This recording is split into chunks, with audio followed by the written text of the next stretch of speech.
Et à ce stade, si vous êtes juste venu pour écouter ce que j'ai à dire sur Brian Danielson contre MJF, je vais pas avoir grand chose à dire. C'était bien. Je vous invite en revanche, si vous ne l'avez pas écouté, à écouter tout ce que les autres segments de ce show qui est disponible sur ma chaîne ou dans les images à côté, les vidéos à côté. Allez regarder un peu ça parce que c'est plus intéressant à regarder. Là, je veux juste dire que c'était, en soi, c'est excellent ce qui se passe. En main event, ça change. Le main event, pour une fois, c'est la promo. On n'est pas au milieu du show. Tony Khan fait des petites expériences pour voir si la semaine dernière c'était une coïncidence ou si voilà, ça avait à faire par rapport aux audiences. Main event, face à face entre MJF et Bryan Danielson, la dernière promo avant leur combat à Revolution. Et ils n'ont pas beaucoup de temps. Je sais pas s'il y a eu des dépassements de temps, c'était prévu pour être plus long, j'en sais rien. Bryan est sur le ring, il est chaud pour son match. MJF arrive encore une fois pour le couper, pour faire sa promo, mais pour une fois, surprise, et ça fait popper la foule, Danielson ne le laisse pas en placer une seule, et il va l'allumer au micro. Résumé de tout ce qu'a dit Max. Tu me hais pour telle raison, parce que j'ai une femme, parce que j'ai un gosse, parce que j'ai réussi dans ma vie, parce que machin, parce que machin. Mais je m'en bats les couilles. Toi, MJF, t'as passé tout le début de ta carrière avec des combines pour devenir champion. C'est que des manigances, c'est que des coups bas, c'est que de la facilité. Moi, je me suis battu toute ma vie. Je me suis battu contre la pauvreté. Je me suis battu pour avoir des opportunités. Je me suis battu contre l'autorité. Je me suis battu contre les blessures. Je me suis battu contre la retraite. Et à Révolution, je vais te défoncer ta putain de gueule. Le mot fucking à la télé.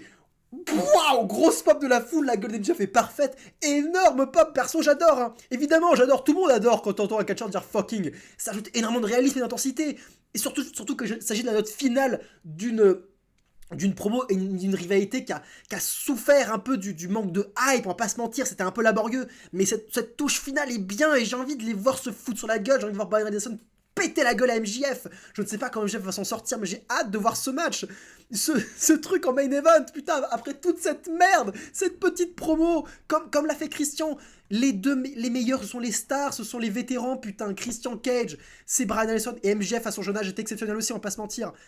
Par contre, alors, malgré tout ça, même si encore une fois, on finit sur une très bonne note pour ce Dynamite qui a été catastrophique, mais vraiment catastrophique, on finit sur une note très positive. Est-ce que ce très positif va pas se terminer en cauchemar pour Tony Khan? Parce que, je sais pas si vous êtes au courant, mais TBS, il n'y a pas si longtemps que ça, il y a quelques mois, avait clairement dit, après un fucking balancé par Airsteel, c'est pas Airsteel, je sais plus, bref, le pote de CM Punk, qui avait balancé un fucking en pleine télévision, la Warner était pas très très contente, elle avait dit à l'AEW, les gars, pas d'insultes, vous arrêtez vos conneries, vous calmez les insultes tout de suite. Ils avaient pas trop aimé le coup. Alors je sais pas comment c'est passé, je sais pas si Tony Khan a donné son accord à Bryan Danielson, je pense que Bryan Danielson est suffisamment pro, contrairement à John Moxley qui lance des fucks en s'en battant les couilles à la télé. Bryan Danielson est suffisamment pro, je pense, pour avoir demandé l'autorisation à Tony Khan, qu'il a eu le feu vert de Tony Khan, mais est-ce que Tony Khan a demandé la permission à Warner? J'en ai aucune idée, je n'en sais rien, je sais pas. Je me demande s'ils vont avoir des problèmes à cause de cette promo. Alors oui, ça hype, hein, c'est génial, hein, là, Bryan Danielson, il est chaud patate pour péter la gueule de MJF, hein, c'est fantastique, hein. Mais je sais pas s'il y aura de la gravité à ce mot. Je sais pas si Tony Khan va être dans la méga merde. J'en sais rien, j'en sais rien. À vrai dire, j'ai hâte de voir ce que va penser la Warner de ça. Mais, encore une fois, une très bonne touche finale. MJF a pas pu en placer une seule pour une fois. Et c'est cool, ça change, ça dynamise tout ça. Et ça remet beaucoup de hype sur Bryan Danielson. C'est trop trop chouette.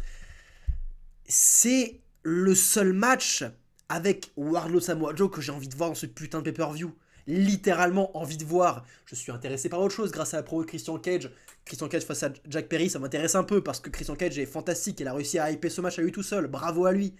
Mais tout le reste, j'ai pas envie de voir ça. Je vais faire une vidéo sur comment je bookerais ce show, ce que je pense qui devrait arriver. On va en faire une pour parler un peu de Revolution, etc., etc., et refaire un résumé de toute la construction qui a eu lieu jusqu'à présent. Mais voilà, c'était mon avis sur tout ce show, sur ce main event. Mais c'était une catastrophe ce show. C'était une catastrophe encore une fois. Si vous êtes juste arrivé là-dessus, je vous invite à écouter mon avis sur le reste du show. Mais ça me dépasse ce degré de nullité en fait. La semaine dernière, ils ont dépassé le million.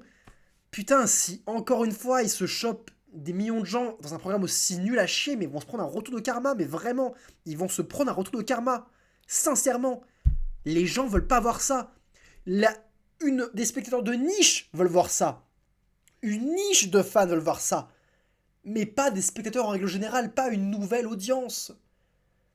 À quoi ça te sert d'avoir des talents aussi doués que MJF, Danielson, CM Punk, Samoa Joe, Christian Cage, s'ils ne peuvent briller que 10 minutes, 20 minutes dans un foutoir sans merci de merde? À quoi ça te sert? Ils font leur possible, hein. CM Punk a mis énormément de visibilité à la EW. Énormément. Mais derrière, tu fais pas d'effort pour... tu fais pas d'effort derrière, putain. C'est triste. Mais bref, c'était Kozak. À très bientôt, chers fans de catch. Je serai pas très présent pour faire des reviews. Je sais pas si je pourrais faire une review de Revolution, malheureusement. Pour ça, je vais vous faire au moins des pronostics et sur ce que je pense arriver. Il y aura des sondages sur la chaîne pour ce que vous avez aimé. Et si j'ai pas le temps, je vous ferai un petit avis par écrit sur la chaîne. Donc abonnez-vous pour pas rater ça. Mais waouh. Bravo Tony Khan, ça me dépasse.